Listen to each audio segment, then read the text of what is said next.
নমস্কার বন্ধুরা, আমি আজকে মিষ্টি কুমড়ার ডগা নিয়ে নিয়েছি। দেখেন কি সুন্দর, একদম নকনকা মিষ্টি কুমড়ার ডগাগুলা। আমার তো মিষ্টি কুমড়ার ডগা সবজি খেতে খুব ভালো লাগে, আপনাদের কেমন লাগে জানাবেন। তো এই মিষ্টি কুমড়ার ডগাগুলো ভালো করে কুচি কুচি করে কেটে নিয়েছি। এখন এই মিষ্টি কুমড়ার ডগা দিয়ে বানাবো একটা জিনিস। তার সাথে নিয়েছি ছোটো ছোটো যে গুঁড়া আলু সিদ্ধ করে ছুলে নিয়েছি। এখন মশলা বানিয়ে নেব, যেমন আদা, লঙ্কা আর পেঁয়াজ। এই আদা, লঙ্কা, পেঁয়াজ ভালো করে বেটে নেব। এইদিকে মসুরির ডাল ভিজিয়ে রেখেছি। মসুরির ডাল ভিজানো প্রায় হয়ে গেছে, এখন এটাকে বেটে নেব। এই যে মসুরির ডাল বাটা আমার রেডি। এখন এর মধ্যে অল্প সামান্য একটু হলুদ আর অল্প সামান্য একটু লবণ, ব্যাস, আর কিচ্ছু না। এটা ভালো করে মিশিয়ে নিব। মিশিয়ে নেওয়ার পরে ছোটো ছোটো ছোটো ছোটো করে বড়া বানিয়ে নিব। তো কড়াই বসিয়ে দিলাম। কড়াই বসিয়ে দেওয়ার পরে কড়াই গরম হতে থাকুক। এবার আমি কড়াইয়ের মধ্যে তেল দিব। কড়াইয়ের তেলটা আস্তে আস্তে গরম হতে থাকুক। প্রায় গরম হয়ে গেছে। এখন আমি অল্প অল্প করে ছোটো ছোটো করে ওই ডালগুলো বড়া বানিয়ে নেব। আমি আজকে রান্না করব ডালের বড়া আর মিষ্টি কুমড়োর ডগা দিয়ে তরকারি। তো ছোটো ছোটো ছোটো ছোটো করে ডালের বড়াগুলো আমি ভেজে নেব অল্প অল্প করে। ডালের বড়াগুলো আস্তে আস্তে আঁচ দিয়ে, মানে আস্তে আস্তে জাল দিয়ে ডালের বড়াগুলো ভাজতে হবে। ছোটো ছোটো করে দিতে হবে, কারণ তরকারির ঝোলে ডালের বড়া দেওয়ার পরে অনেক বড় বড় হয়ে যায়, রস ঢুকে। সেই কারণে ছোটো ছোটো করে ডালের বড়া দিতে হবে। তো এখন এই যে আস্তে আস্তে আস্তে আস্তে আমি সবগুলো ডালের বড়া ছোটো ছোটো ছোটো ছোটো করে দিয়ে দিচ্ছি, যে কটা আটে। উনুনের জাল তো খুব তাড়াতাড়ি আবার লেগে যায়, সেই জন্য অসুবিধা হয় একটু। গ্যাসে হলে অনেকগুলো একসাথে দেওয়া যায়। তো আমার বড়াগুলো প্রায় ভাজা হয়ে গেছে লাল লাল লাল লাল করে। এখন আমি বড়াগুলো নামিয়ে নিচ্ছি। বড়াগুলো নামিয়ে নিলাম। এখন আমি সম্বারে দিয়ে দিচ্ছি সাদা জিরা, একটা শুকনো লঙ্কা আর তেজপাতা। সব সম্বারগুলো পোড়া পোড়া হয়ে গেলে এর মধ্যে আমি যে সেদ্ধ করে ছোটো ছোটো আলু রেখেছিলাম, সেই আলুগুলো এখন দিয়ে দেব। সেদ্ধ করা আলুগুলো দিয়ে দিলাম। এখন আস্তে আস্তে ভাজা ভাজা করব।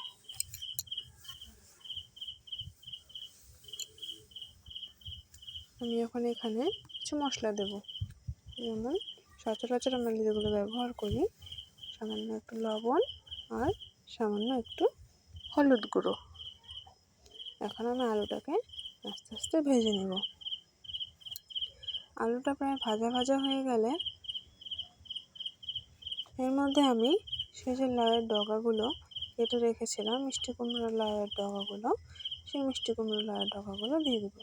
আমি কেন একটু পরে দিচ্ছি, এর কারণ হচ্ছে কুমড়োর ডগা আর আলু একসঙ্গে দিলে ডগাগুলো বেশি সিদ্ধ হয়ে যাবে, যার কারণে ডগাগুলো একদম নেতিয়ে পড়তে পারে। সেই জন্য হালকা আলু ভাজা ভাজা হলে তারপর আমি সেই কুমড়োর ডগাগুলো দিয়ে দেবো। এখন আমি কুমড়োর ডগা আর আলুগুলো ভালো করে ভেজে নেব। আস্তে আস্তে জাল দিয়ে ভালো করে ভেজে নিতে হবে। এবার আমি এখানে মশলাটা করে রেখেছি, যে সেই মশলাটা আমি এর মধ্যে দিয়ে দিব। মশলাটা দিয়ে দিলাম। মশলা দিয়ে আমি এখন আবার নাড়াচাড়া করে ভেজে নিব। ভালো করে মিশিয়ে নাড়াচাড়া করে যতক্ষণ না তেল ছাড়ে ততক্ষণ পর্যন্ত মশলাটা ভেজে নিব। আস্তে আস্তে আস্তে আস্তে নেড়ে চেড়ে ভাজতে হবে। এখন আমার মশলা ভাজা প্রায় হয়ে গেছে, লাগা লাগা ভাব হয়ে গেছে। যখন লাগা লাগা ভাব হবে তখন বুঝুন মশলা ভাজা হয়ে গেছে। এখন আমি জল দিয়ে দিলাম ঝোলের জন্য, যতটা পরিমাণ দরকার। জিনিসটা খুব একটা মাখা মাখা হবে, জিনিসটা খুব একটা মাখা মাখা হবে না, হালকা একটু ঝোল রাখতে হবে, যার জন্য আমি একটু জল দিয়ে দেবো। ঝোল আমার এখন ফুটে গেছে। এর মধ্যে আমি যে পাতাগুলো রেখেছিলাম, ডগাগুলো তো আগে দিয়েছিলাম, পাতাগুলো রেখেছিলাম, যখন ঝোল ফুটে ওঠা শুরু করবে তখন সেই পাতাগুলো দিয়ে দিতে হবে। আগে পাতাগুলো দিলে পাতাগুলো একদম গলে যাবে, যে কারণে খেতে ভালো লাগবে না। আস্তে আস্তে পাতা রাখার জন্য যখন ঝোল ফুটে উঠবে তখন ঝোলের মধ্যে পাতাগুলো দিয়ে দিতে হবে। প্রায় আমার পাতাগুলো সেদ্ধ হওয়া হওয়া ভাব হয়েছে। এখন আমি এর মধ্যে দিয়ে দিলাম ভাজা মশলা। ভাজা মশলা দেওয়ার পরে ভালো করে ঝোলটা মিশিয়ে নিব। মিশিয়ে নেওয়া হয়ে গেছে, প্রায় অনেকক্ষণই ফুটলো ঝোলটা। এখন আমি 2-3টা আলু এখানে গলিয়ে দিব হাতার পেছন দিয়ে, তাতে জিনিসটা একটু গাঢ় ভাব হয়।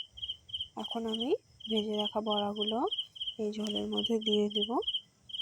ঝোলের মধ্যে দিব যখন ঝোল থাকা থাকা অবস্থাতে তখনই, কারণ বড়া ঝোল থেকে রস টানবে, যার কারণে ঝোলটা অনেকটা পরিমাণে কমে যাবে।